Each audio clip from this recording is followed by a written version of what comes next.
EPOSO.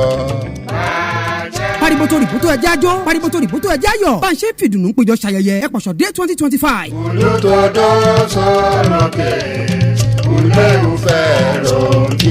lórúkọ kábíyèsí aláyélúwà ọba mukaila àkànjí ọlábíńjọ lúwà àbẹ̀jọyè kejì ẹlẹ́pọ̀ṣọ́ ti EPOSO rẹ́mọ àwọn baálẹ̀ àwọn olóyè ìlú àwọn olórítún àti gbogbo ẹmọ EPOSO nílé àti lájò pẹ̀lú EPOSO Development Council EDC àti EPOSO Day Local Organizing Committee LOC ńlá fi ń pe gbogbo ènìyàn síbi ayẹyẹ EPOSO Day Celebration 2025 eléyìí tó máa bẹ̀rẹ̀ láti Thursday ọjọ́ 9 9th of October 2025 títí di ọjọ́ 12 Sunday 12th of October 2025 lábẹ́ àkòrí EPOSO Reviving Community Spirit Together EPOSO Day Celebration 2025 ó máa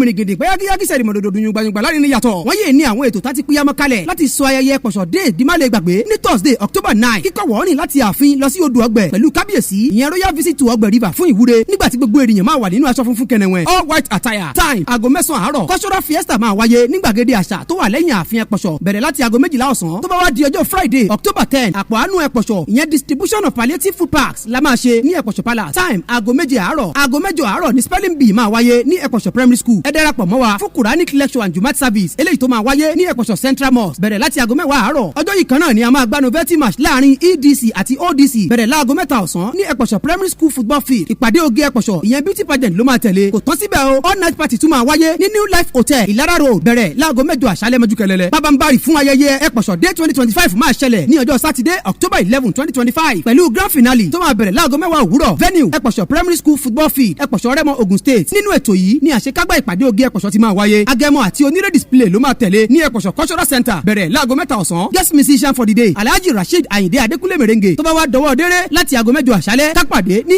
FCR event center tó wà ní EPOSO Rẹ́mọ fún bagẹ́ night guest musician ọba Dr. Balogun Awolumate and his Ekute Trado music band Sunday service àti ìdúpẹ́ ló máa wáyé ní October 12 ní Christ Apostolic Church EPOSO Rẹ́mọ látàgọ́ 10 òwúrọ̀ EPOSO Day Celebration 2025 ẹ jẹ́ ká jọ ṣe o olùkéde EPOSO Development Council EDC àti EPOSO Day Local Organizing Committee LOC.